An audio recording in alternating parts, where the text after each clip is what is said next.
Hello and welcome to this week's episode of Uncorked with Funny Wine Girl. This is Funny Wine Girl, aka Janine Luby. And I know you've heard me say this before. If you're a regular listener, I say it all the time, but I feel like these months are like flying by. Now, yes, I know maybe with the snow and the ice, they don't really feel like they're flying by, but here we are, the end of January already. And I'm looking forward to February. I know that better days are ahead with this weather and overall. Absolutely. And as you know, also, if you're a regular listener, I like to say in the beginning how I know my guests.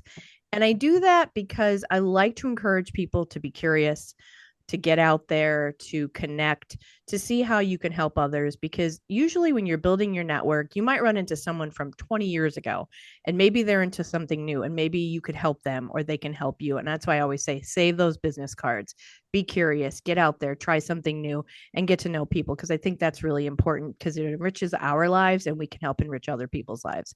So, my guests today, Kate Logan and Liz White. So, Liz, I'm just meeting for the first time virtually today. Kate, I had actually met through an organization called NEPIRC, and we'll get into that more in a little bit. But it basically helps manufacturers, mid-size, I believe, to like smaller to mid-size manufacturers. So basically, like the large corporations, the large manufacturers can afford, to spend all the money on different kind of consulting and whatnot and services. Where smaller, mid-size don't have those budgets. So NEPIRC helps them through education, training, all sorts of great programs. And I did some media relations work for NEPIRC last year and the year before, writing some news releases. I was able to attend in 2024 the Manufacturing Day, which is a really cool event they hold in October. If you're looking for a job, or if maybe you're looking for a supplier for something, or anything in the manufacturing arena, a college student, younger students, and you're curious about manufacturing, it's a great place to attend. And that's how I got to meet Kate. Kate was one of the speakers because she is in management in manufacturing. Kate spoke. And then Liz, I happened to see LinkedIn. I'm a big fan of LinkedIn. I do believe in networking on there. And for knowledge, learning different things, I saw Liz post something about a new women in manufacturing empowerment network. And I'm like, okay, this has got to be on the podcast because I love the whole concept. So after that long opening, hello and welcome, Kate and Liz. Hello. Hello. Nice to see you again. You too. And I think I ran into you last April as well at the Chambers Empowerment Conference as well. Oh, yes. You were Yes. rolling out of and you were smiling and laughing. I forget what your shirt said, but I think it was comical. I can't remember now.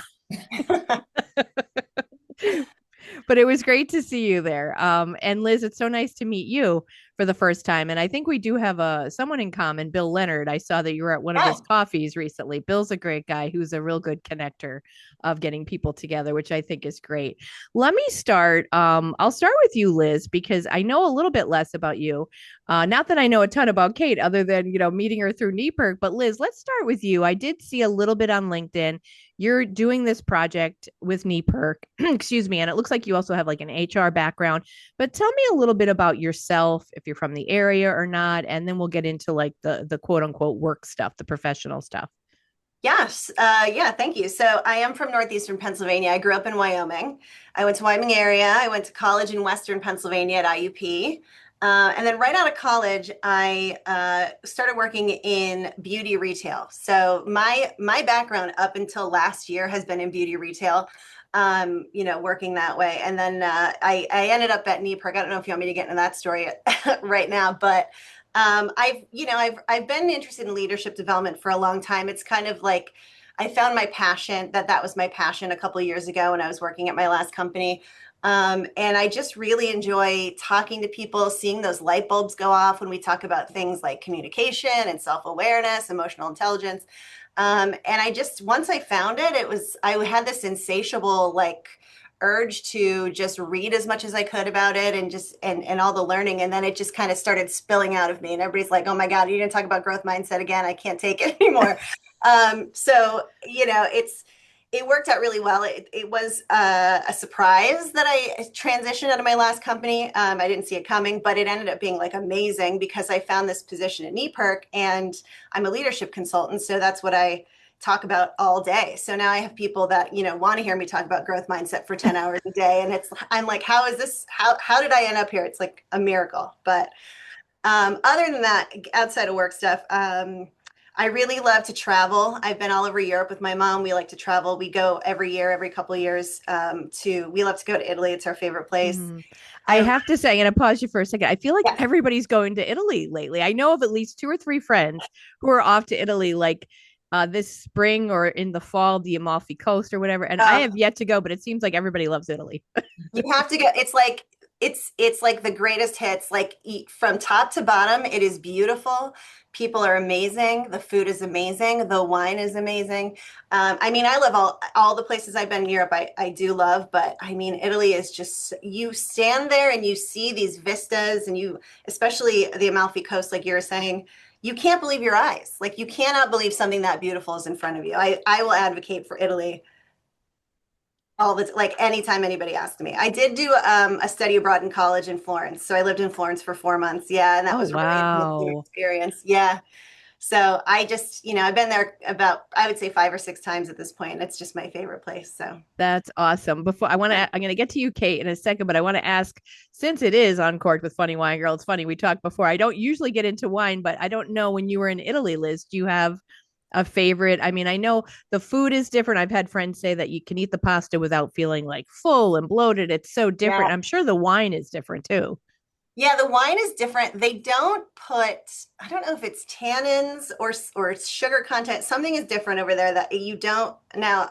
I'm not going to say never, but you tend to not get hungover if you are, drinking a little bit too much wine, which happens easily when you're on tours and you're at dinners and things. But I would say if we're talking wine, that is really where I fell in love with red wine was when I lived there because wine is cheaper than water to purchase. Like if you bought a bottle of wine or a bottle of water, it's cheaper to buy the bottle of wine. So I was 21, I was there with my friends and I was, I really got into the different kinds of reds and a lot of the experience that comes with the wine culture in Italy. And it was just really amazing. So that was kind of like my turning point that I got into those dark reds.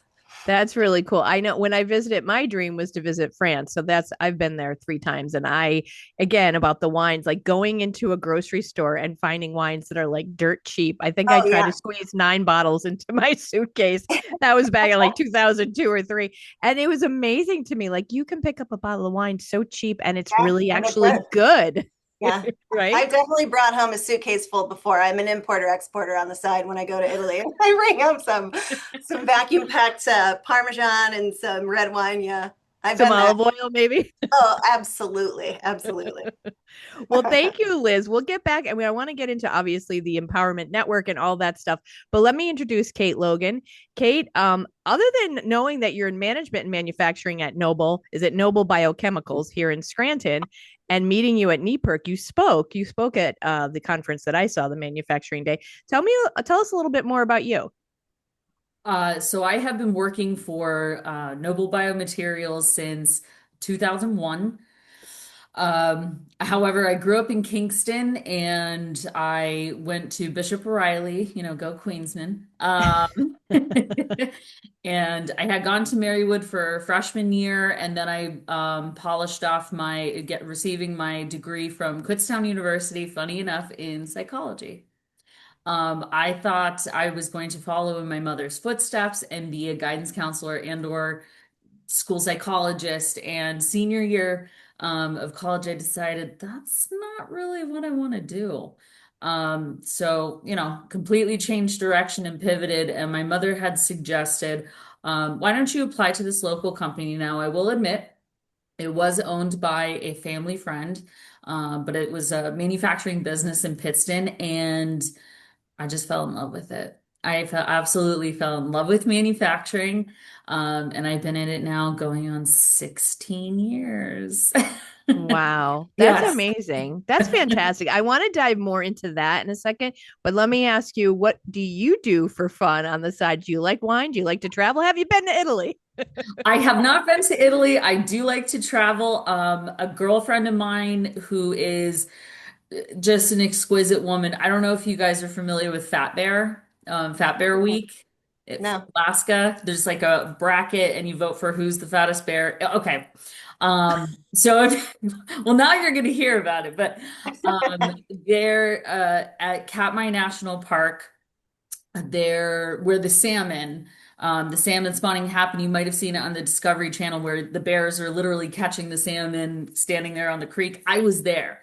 So I had gone to Alaska twice to visit and with my friend who works for the National Arctic Wildlife Foundation, and she would like clear paths for migrating bears, and she would do all their media, and so I had traveled there. I've been to Ireland. I will say France is on my list, definitely on the top of my list.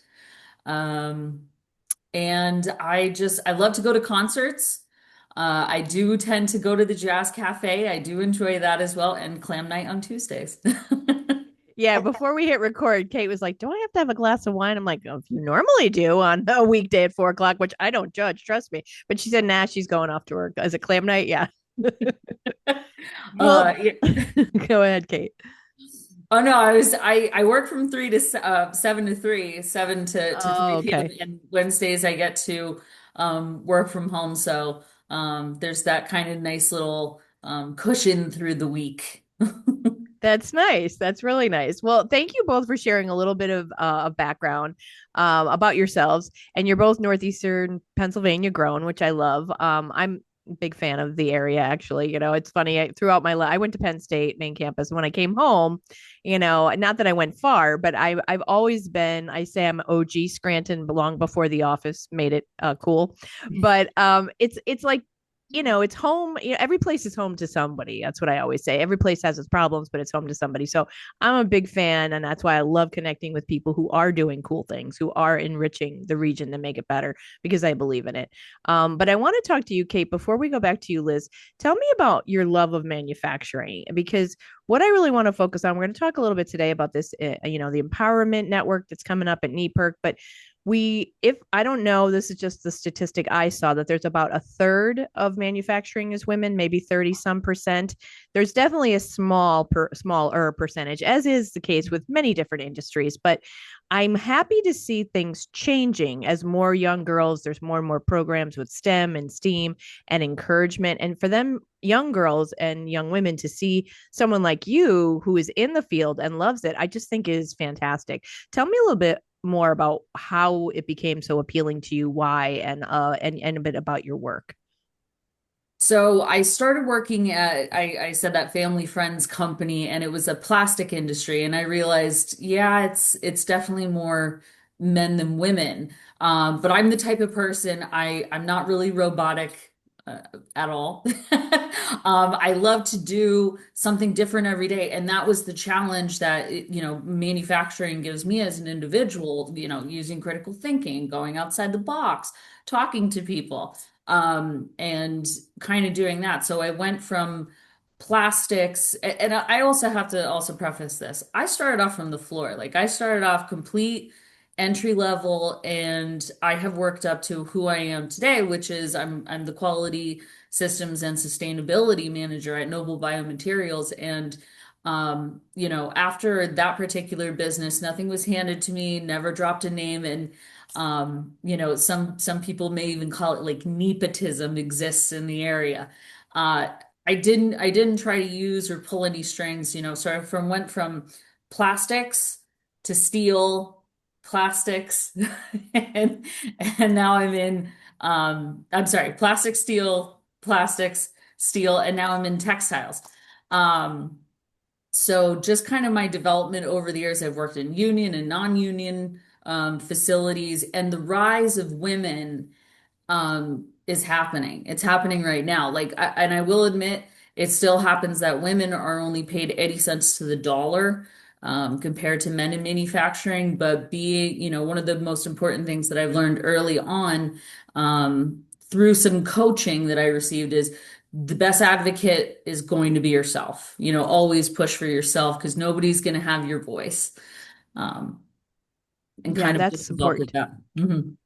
What is it that you said, the critical thinking? Is it the different parts of you, or the different that you're fully engaged, that you really love about the field, about manufacturing? Uh, Great question. So, in my particular role, it is my duty to know the intricacies and the ins and outs of every single department, and kind of understanding how are they cohesive, how do they mesh, Where are their breakdowns? Where are their bottlenecks? How do I decrease that? How do I make it easier on the operator or easier on the team?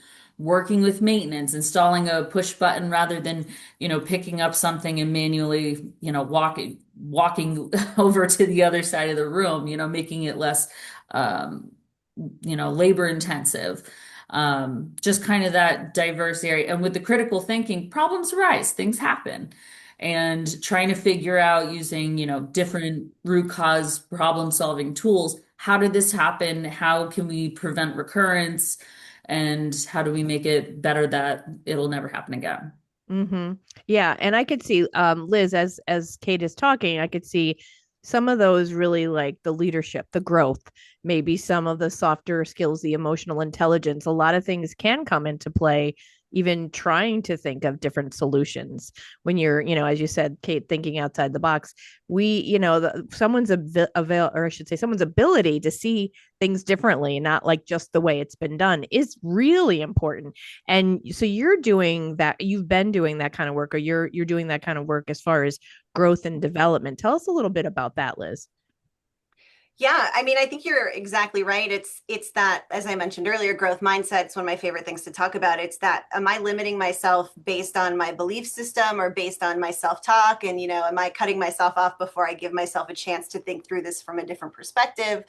And once you realize, and self-awareness, we talk a lot about self-awareness. So once you have that self-awareness of, maybe I can do this differently. Maybe I'm not growing because I'm telling myself that it's an area where I can't grow. And if I just change that internal dialogue, I'll change my behavior and then I'll get different outcomes. So it's all connected. And like psychology, Kate, I love psychology. It's like the only class that I did not miss one of in college. I think if I had a time machine, I probably would have changed my major, while I was there. But it's all based in it's all behavioral based, it's psychology based, all of that, all the soft skills and developmental things all kind of come down to our mental processes, and are we thinking about things effectively, and those kinds of things. So it's really interesting stuff. Yeah, I think so. It's always interesting to me to see the different people you talk to, what they're in now, but they're like, oh yeah, I majored in psychology. It's really important. The one thing I do remember, I took one psychology course. I started off at Penn State, Worthington, Scranton, then went down to main campus. Doctor, for some reason, I remember his name, Revisa. He had us watch A Clockwork Orange, which I'll never forget. I think I only watched it once because it's an intense movie for anyone who hasn't seen that. It's disturbing, but there's a lot there to process. But with psychology, like you're saying, Liz, so much is based on like, and even like with consumerism, like how we purchase things. So much of it is Yeah. the if you can understand the behavior, wow, that's incredible. If you can do that, that is so key. Let me ask you, were you doing that before when you were in like beauty retail? Was that the same kind of work you were doing there as well, or did you shift gears there? So the last position I had there, I had that position for about 6 years, and I was an independent contributor, and I was a support to a district. So I had 12 stores, and I was working in that space, but it was because it was an initiative that I had started within my district. So just like you're saying, everything comes down to behavior, and I was hearing, corporate was coming down and saying, all of our sales are based on behavior. It's behavior, it's behavior, it's behavior. And I'm thinking, okay, well, then psychology and behavior are the same thing. So that's how I kind of started down that path. So I was doing it unofficially on my own with the support of the people in my district. And we were having such good results with it that I was like, business and psychology and behavior are one and the same. Why is everybody not talking about this? I kind of felt like I cracked it wide open. So it's so influential. And then once people start understanding those basic concepts, you see the difference and you see the money come in. Like if you focus on the behavior, the money comes. So I was using it more in relation to sales in my last position. Mm-hmm. Rather than now, it's just strictly for, developing people that are in front of us for whatever reason, one reason or another. So we don't really access that kind of sales part of the business, although it does, I'm sure, have that ripple effect. Mm-hmm. Yeah. I was going to ask, but see, when you bring up money, and I do money, I hate to say it, but like in the end result, as long as you're showing profits, then people will, the corporations will find the money, I think. But Right. I was going to ask if it was a tougher sell to a manufacturing type of space, to talk about that kind of stuff, or I guess I'm not giving them credit for being more evolved, right? That is, because I'm thinking when you think of nuts and bolts, right? But Right. obviously any good business or a good company should be open to the kinds of things you're saying, develop people, and then everything will be better. Yeah, and I think I would have made the same assumption, honestly. But I think I can tell you that. So they created my position at the beginning of last year, and they because the demand was so high. So we have someone here. He's our senior director of leadership and consulting services, and he was doing it all by himself, and he was just getting overwhelmed because the demand was growing and growing. That they said we have to bring someone else on to help us, and the timing just worked out perfectly for me. And they brought me on June 30th was my start date here. So it is the demand is there. And Kate, before I want to come back to you, but Liz, I want to say, because we're talking here, and I really I should have prefaced it with tell us what NEPIRC is, because I know more or less, but that's where you started, about as you mentioned when you started. Just for the listeners to understand what NEPIRC is, what it does. Yeah, so NEPIRC is Northeastern Pennsylvania Industrial Resource Center. So as mentioned before, we support small to mid-sized manufacturers as far as consulting and training services. So there's, leadership is our department, but there's also safety, there's continuous improvement, there's quality, things like that. So we touch all of those areas. We're a nonprofit, so we are funded partially. So we go in and we support and we help keep manufacturing in Northeastern Pennsylvania, and we help people be competitive and to survive and thrive here. Yeah, which is so important. And I know when I had no idea about NEPIRC until I got introduced through a friend, and I started doing the news releases. I'm like, wow, this is pretty darn cool. And like some of the manufacturers, like, tied to companies across, the globe. And it's like, this is in our backyard. This is really Yeah. important. And let me go to you with that, Kate. I know you're involved with NEPIRC. I mean, not only have you spoken at Manufacturing Day, but I believe, are you also involved in some of their other programs as far as working, educating kids? I know they do kind of have that component because the future is important, getting younger people to understand what manufacturing is and what it isn't. Yes, I'm actually a board member. I'm a board member on the executive, a part of the executive group. I'm also a member ambassador of the Dream Team. That was initiated 2 years ago. And with that initiative that I am so unbelievably passionate about, it's basically finding different people in these different manufacturing companies in the area. And what we do is we go to schools, high schools, even colleges, and we speak to students about the benefits of working in manufacturing. There is this, perception, as I said earlier, that it's dark, dangerous, dirty. And what students don't understand is that it's not just, operator or laborer. Like, given those are crucial and critical aspects, but there's supply chain, material handling, marketing, finance, customer service, commercial, top management, lab technicians, process engineering, maintenance. I mean, I could go on and on. And within this area, within the valley, the tools and the learnings that you receive, not just in-house of your company, but also at NEPIRC, they are what I call transferable skills. If I take a leadership course, from NEPIRC, that leadership course stays on my resume, and that's valuable to the next company, that I may go to. And those learning, auditing and everything, those are valuable aspects no matter what. And that's why, and there's so many manufacturers too in the area. You have food manufacturers, plastic, steel, you have aerospace, welding. I mean, there's just such a variety too in the area. Yeah, and I know, is it Dream Team? Is it, or Dream Dream Ambassadors? Team. Yes. Dream Yeah. Team, I'm an yeah. ambassador of the Dream Team. Of the Dream Team. Yeah, because I knew when I was writing news releases about that. And I thought that Yes. was really cool too, because, I know you guys were going out and like speaking to classes, speaking to kids. And I think those types of experiential, or like maybe not exactly experiential, but real world, I want to say, like bringing in Right. real world people, I think is just key. I think it's so much I mean, obviously you need the textbooks or I guess they don't use them anymore. Janine, get with it. Something on the computer, but like a real person sharing a real story I think is Right. just key. Yeah. Yeah, and giving, I mean, I give the students opportunity to, ask the questions. I'm an open book. I'm going to tell you anything that you want to know. And given with that is, I get to share obviously the cool products about Noble because, who doesn't love to hear about Noble? I love to talk about Noble. It's a great time. But the students, I speak with them also about soft skills, and their teachers are like, cheering in the background, like, yes, talk that being on time, being accountable, like showing up every day, Unfortunately, there's not always a mental health day option, but just showing up every day and be genuinely curious. You don't have to be the best of the best of the best every single day, but if you come in with that genuine curiosity about manufacturing, like I have, you'll thrive in the industry. I love that you said being on time because as you said the soft skills, I'm like, be on time, like Okay, that and right. accountable. That's great. Before I come back to you, Liz, I want two more questions for you, Kate. First, you said you let the kids ask you questions. You're an open book. I'm going to put you on the spot here for a second. Does any question throughout your visits to the classroom, do anything stand out like as a real memorable question or a question you get asked all the time or anything like that?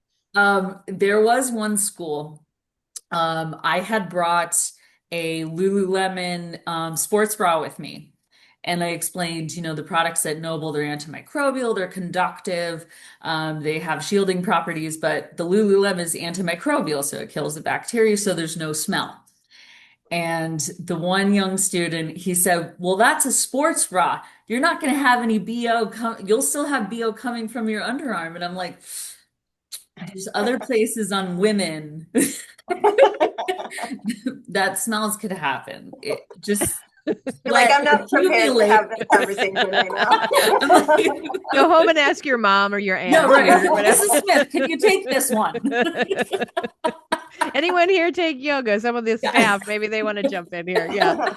Well, and I was going to ask you before I go back to Liz, I was going to say, I want you to have the chance to say what Noble does. And that's part of then what they do, right? What your company does, but they do Yes. other things besides the microbial. Is that right? Antimicrobial, yes. So we Antimicrobial. take so what we do, it's a fascinating technology, and I didn't know it existed until, I started working there, but they'll take silver, not in kind of, the Terminator looking, liquid form, but they'll take silver crystals and they'll apply it to fabric, filament, and foam materials. The filament, for example, can go to Lululemon. I can toss out their name there. And so it's antimicrobial. So what it does is the more you sweat, that builds up bacteria, which is really what body odor is. So it eliminates it, attacks the bacteria, so there's no smell. My fiance is going to kill me though. There's also a company called Six Socks, and they do the antimicrobial socks. He also works in manufacturing, which I absolutely love because he and I could talk about the world of manufacturing together. He works in the food industry though. Oh, But he works 12-hour days and there would be a particular odor that might emit a little bit. So, but he I works thought, hard. yes, absolutely. He's a very hard worker. But he'd come home and he'd take off his socks and I'm like, oh my Lanta, we gotta do it. So I tried it out and I was a little suspect. Like I was like, really? Noble could take care of that? And hand to God, it works. Our fabric materials, I can't say too much, but they go in a lot of military applications, Mm. kind of like Faraday cages and stuff like that. And then our foam department, they are medical end use. So if you have a severe wound or a burn, it's suctioned and it's antimicrobial, benefits for the person to heal that much faster, more than fish scales or, long-term wound care. Mm. See, I love, and what I love as a person with a degree in journalism, like the stories that can come from, those products, like imagining how many lives are impacted and in their daily lives, or even like with medical, like how that can help contribute to, a person healing and getting better. Like that's pretty amazing, the products that you're making there.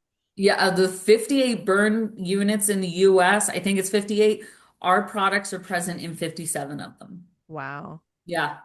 You Yeah. hear that, And the military, Scrantonians? Listen. I said, pardon? you hear that, Scrantonians? Listen up. This is what's Right. happening here in Scranton. And I wish I could tell you more, but the work that we're helping, working with the military for, I am so proud of what we're doing. I wish I could tell you, but it makes me really proud to work at Noble. Well, look at Kate with that. I wish I could tell you, but I can't. I So can't. you're going to have to just wonder on that. Well, Liz, let me hop back to you and thank you, Kate. That's I love that Lululemon. That's awesome. Everyone's I know my friend's daughter was really into that for a while and like the price of some of the things I'm like, are you for real? You're getting her that? Like, give me a break.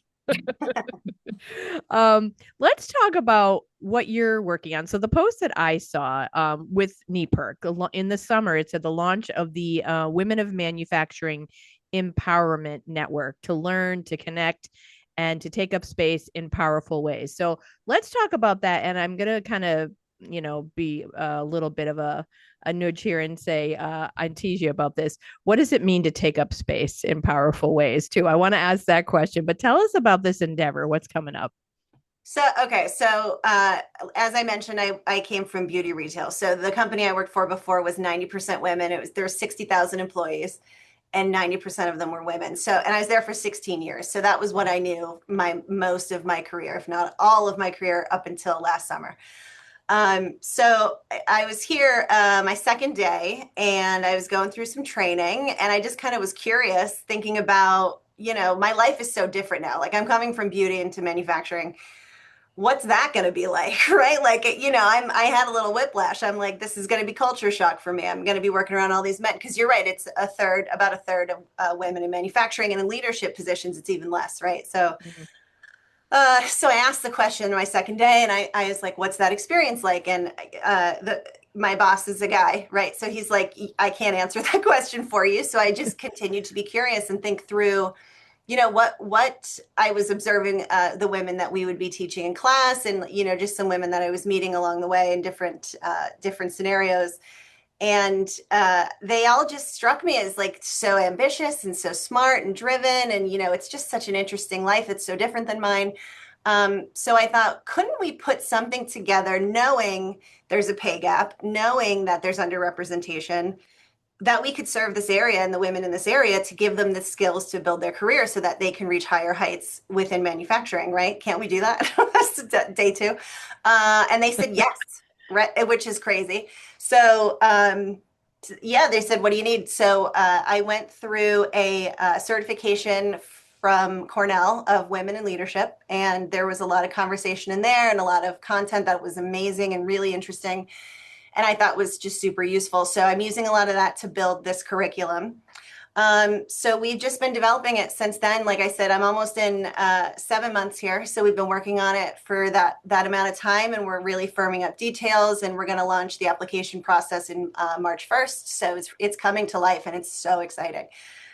So thinking about what do women in manufacturing need as an outsider, I consider myself for the time being an outsider.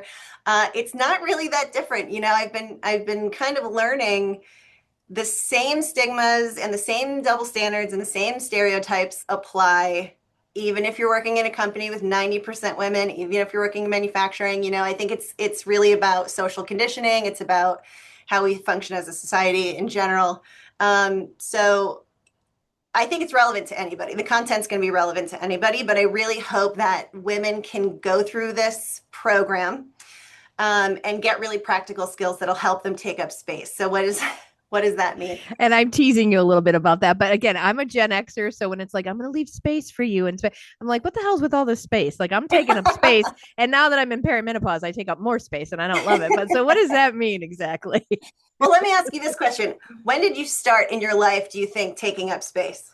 Feeling okay to take up space? Not until, let's say, I'm 54, probably not until maybe 40 ish. Yeah. Or my early 40s, because I enjoyed my 30s. Like if I was going to go back, people say they go back. I wouldn't go to my 20s. I would not go to high school. I would not go Yeah, to my you couldn't pay 20s. me. No. I would go into my 30s because I felt like I felt that I looked the best. I look at pictures and go, damn, why did I not think I was attractive? But anyway, I would be like, I'd go back there for fun.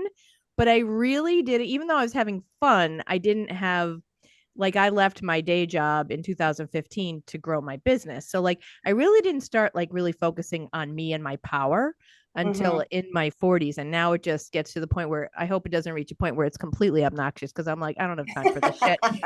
But yes, I didn't start really until my 40s. And I'm hopeful though that the younger generation seems to be doing it much sooner. Yeah. Kate, what about you? I'm just curious. I'm the baby of the family. I always felt like the space was made for me. Um, I, if you don't mind me getting real for a minute, um, Please. I had lost my father very, very young. He worked in manufacturing, if you could believe it. He was a contractor, a plumber. I mean, you name it, he did it. He even worked at the power plant. And my mother, guidance counselor, she had three daughters, worked incredibly hard. She had passed my senior year of college. She said, please push to graduate this year. And I did. And, unfortunately, she had passed in 2012. And mom's baby doll, mom's, youngest, I had to grow up now, like that minute, that second.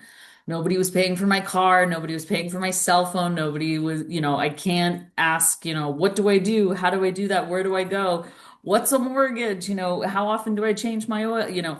I didn't know some of these things that I probably should have known, but I was babied. I'm glad I was though, because I was incredibly lucky. But I had to grow up and it had to happen immediately. So um, I'd have to say like that's why I work that much harder. And I try to do the best, be the best, try to just grow in my career, and that's where I am today. Wow, thank you for sharing that, Kate. And that's, I mean, I can just imagine you do have that sense where you're like, okay, time to, and my parents, I'm blessed to still have them, but I had it, I mean, we were middle class, so it wasn't like, cushy, but still not having to face some harsher realities and grown up stuff, like other folks might have had to sooner. And I mean, so I'm fortunate and I'm blessed, but yeah, you learn the lessons and then you're absolutely right. Thank you for sharing that. Of course. Kate, I'm also the youngest of three, so I know that that baby spot is a good spot to be in when you're in it.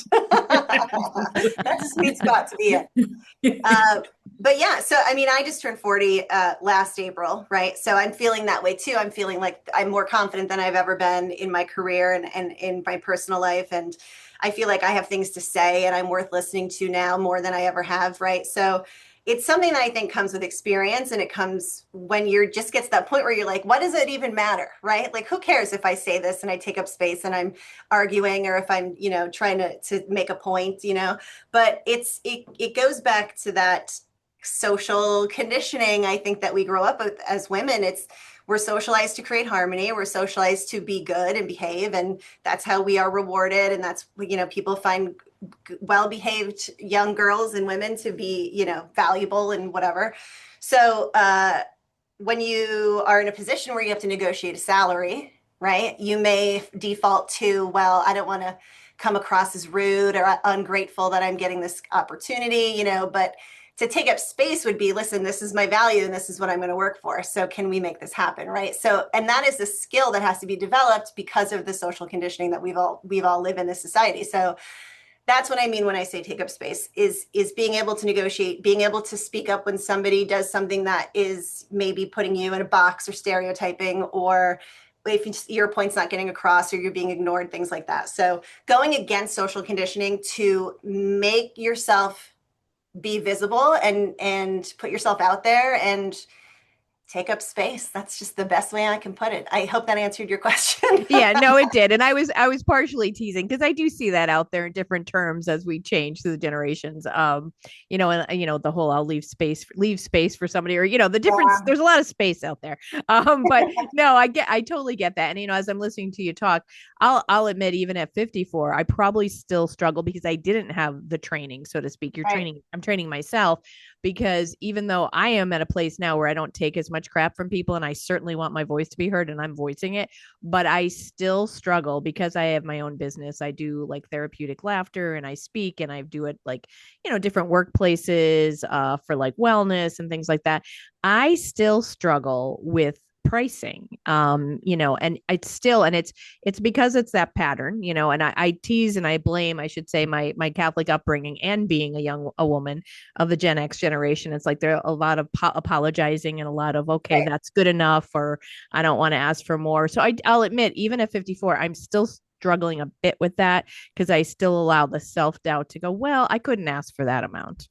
Or Right. and knowing the results, and I see how happy people are, and it's like, wow, that's, you're gonna make that worth less. I'll admit, I still have an issue with that, and it's just because it doesn't come naturally to me. Mhm. Yeah. Yeah, and it's reinforced all the time through, media and just like, movies and things we watch and interactions we have. And we don't realize it. But I think the biggest thing that I want to work on with the group of women that I end up having for our first class in July is that self-awareness of, you don't have to master it and be perfect overnight or even by the end of the year that we're together, but to have the self-awareness to say like, oh, I'm not going to negotiate this salary right now. And then to think, wait, this is me working within that expectation of myself that I have, or this is me getting triggered into that thing I'm used to doing. I'm going to change it and see what happens. And just the awareness of when it's happening to change course, I think could be life changing. So Yeah. that's Yeah. what And we're going. I'm sorry, I didn't mean to cut you off, Liz. No, I said that's what we're going to be going after.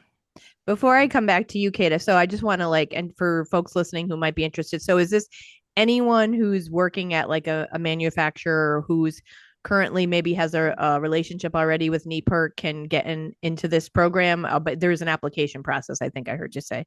Yes. So we are looking for women who are early to mid career because, like I said, we're working on skill sets that are going to help build career in a male dominated industry, right? So we're not looking for the CEO of the company, but we want somebody who's still building so that we can help them build more effectively. There will be, so we'll talk to anybody, first of all. Like, you don't have to be within manufacturing necessarily. That is our target audience for the design of the content. But and I'll just say anywhere, like all of the different parts of manufacturing that Kate listed earlier, when it's finance, it's the people on the floor and in HR and those things. As long as the company is manufacturing, you're working with male dominated industry, that's who we're looking for. There is going to be an application process on our website March 1st. So anybody that's interested, please contact us that way. And we will review every single thing that comes through, and we'll either way you'll hear from us, and we'll talk about what would be the best course for you for what you're bringing to the table. But yeah, that's primarily who we're looking for. That's great. And so it's got structure and there's a program, because for some reason when I saw it, I thought, oh, it's, opportunities to network, but it's even more than that. It's like educational, really. Yeah, so we have a different topic every week. It's going to be a 3-hour session in person at the NEPIRC office. I would say it's about 2 hours of actual like classroom style learning. I want to throw in a little bit of public speaking practice because again, I feel like, if you feel like if you don't belong in the room, you're not going to stand up and necessarily speak your mind, right? So we want to be comfortable standing up in front of a room to speak. So we'll practice that in here. And we'll do some journaling, some self-reflection, we'll do sharing, and of course you're networking with each other and also other women. There's been a lot of women that have those higher senior roles that are interested in the network as far as mentorship. So I'm looking a little bit more, that has to be developed a little more, but how can I leverage those contacts that I have with the women that'll be in my program? So it's a year long, once a month, 3 hours. That's kind of the structure we're looking at. So it's much more than networking, yes. But Yeah, Women that's Manufacturing Empowerment Network is an acronym that I was very proud of that I came up with. So we're sticking with that title because I love an acronym. So I'm proud of that. No, I love it. No, that sounds great. That's fantastic. And I'm amazed. It's interesting. And you mentioned the public speaking, but yeah, if you're not comfortable speaking, why would you take up space? Right? Would you like, hey guys, look Yeah. at me. Or gals and everybody, I'm gonna say something. And this is not like meant to be judgment or rude or whatever, but I'm always a little bit surprised when I do go to like networking events or other places when I see it tends to be more women who are very shy about saying what they do, or even having the ability, or maybe they have the ability but they just haven't learned to express it.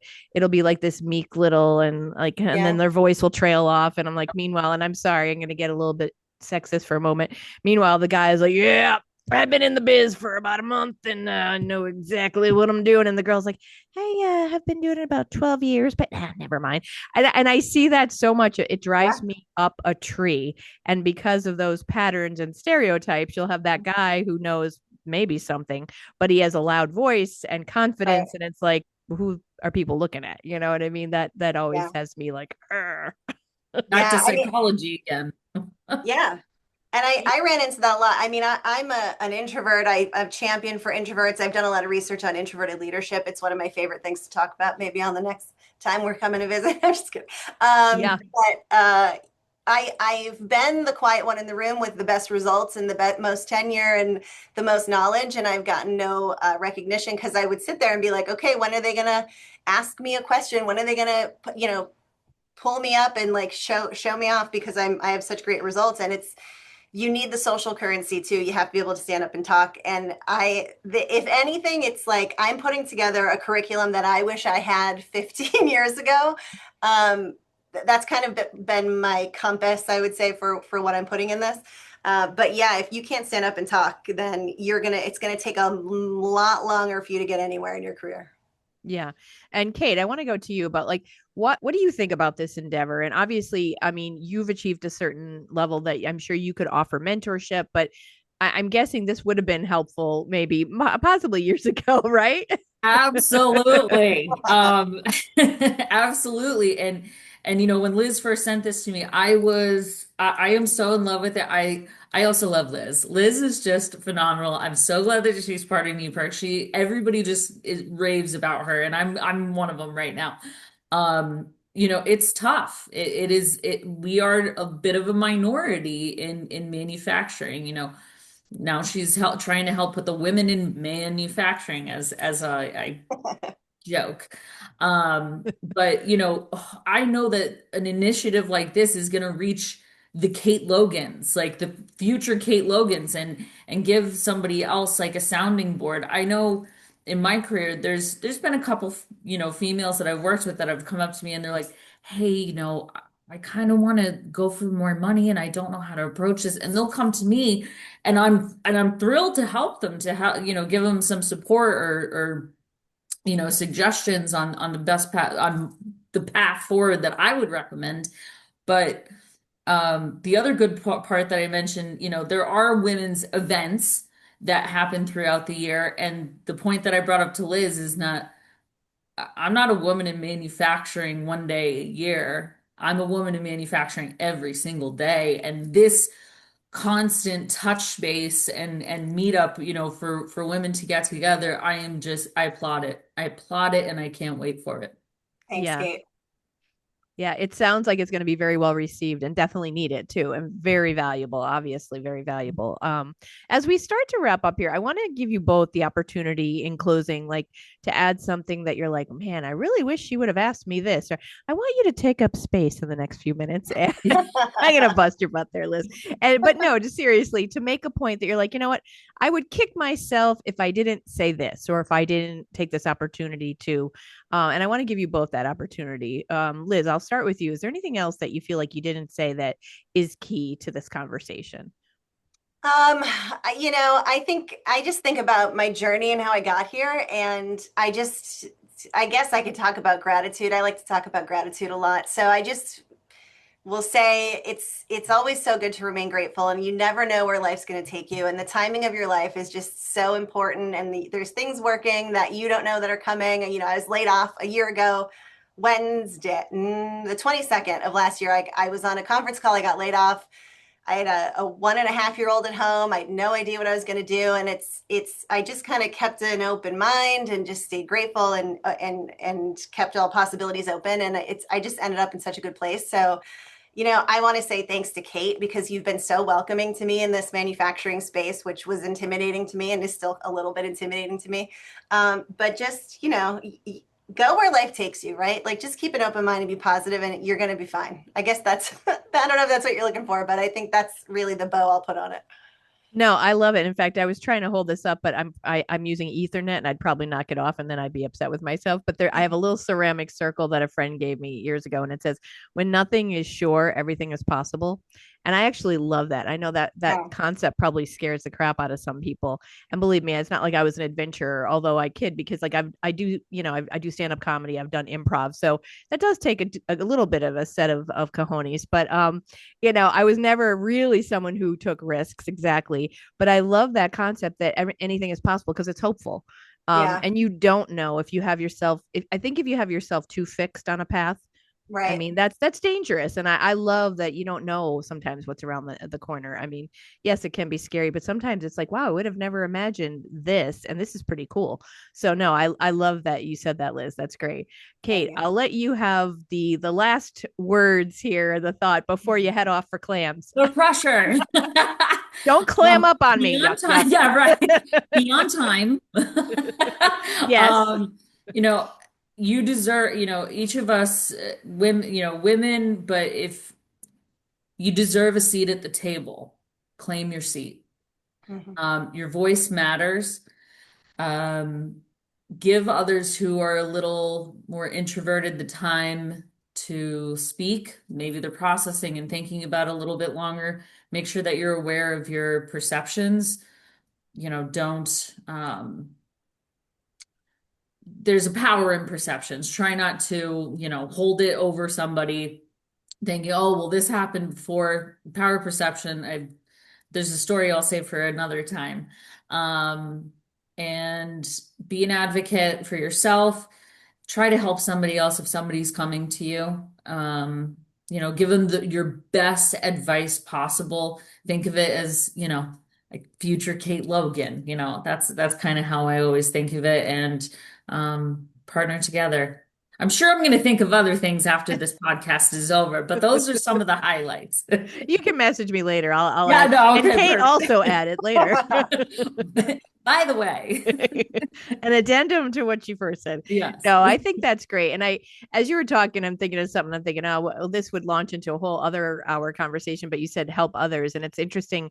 Whenever I see or I meet and talk with women, I'm friends with even who are like they don't like working with women or for women, and like the women who don't help and all that. And that's a whole different ball of wax. But Yeah. like I really haven't been burned by that. I haven't really experienced that, but you hear different stories. So I just to I guess put a fine point on what you said, like help people when you can help women, especially who see like you've been in their shoes and when they were maybe you were timid at 1.2 and now you have more confidence and you can show them the path or just sometimes it's even something real simple. I'll say years ago, I'll share my little story when I was doing stand up and I had asked this other female comedian about like, oh, how do you get a guest spot there to perform? And oh, like she kind of hemmed and hawed. And I found out from somebody else, and I'm like, that's all I had to do. And it's like, don't hold knowledge, don't hold stuff like that. Like, it doesn't cost you much to share. So I think that is really important. So, all right. Well, I want to thank you both. Thank you, Kate. Thank you, Liz, for sharing your time today and for sharing your expertise and telling us, giving us a glimpse of what's coming. I think it's going to be really exciting. So I will in the show notes, I'm going to put a link to NEPIRC so that anyone who is curious can look for that. And March 1st, I think you said, Liz, the Yep. application will be out there. So that'll be something to look forward to. And it's great. March is National Women's History Month. Of course, I always say every day is about women, not just a month, Yes. but it is good to acknowledge it during that month. And check out Noble. I'm going to put a link to Noble as well, where Kate works, because I just think it's cool to learn about manufacturers in our region, and I think that's pretty wild. So, thank you both again. I appreciate your time and your knowledge. And to my listeners, as always, stay tuned. There's some more great women guests coming up, pardon me, in February. And I will continue as I celebrate the 5th anniversary. I am really excited about some things I've got coming up. I'm doing an online Ask the Expert. So in February, we've got Tina Gallagher, romance author. If you have any questions about self-publishing or, where she gets her ideas from or anything like that, join us February 18th. That will be online at 7 p.m. April, I'm not going to reveal it yet because we have the details, but it hasn't been officially put out there. I'm really excited for Sexual Assault Awareness Month. We're going to be doing a screening of a film in Scranton that's going to be very impactful and empowering of women. And I won't give all the details yet because, like I said, we're slowly getting them out there, but I want to make sure we get all the official stuff taken care of first. And if you would like to be a guest on this podcast, please reach out to me. Or if you have a woman in mind who you think would be a great guest, first check in with her, make sure she's cool with it, and then have her reach out or reach out on her behalf. And if you would like to support conversations like this, please reach out to me. I have a variety of podcast sponsorship packages available. So thank you so much. As I say each week, I appreciate you from the bottom of my heart and the bottom of my wine glass.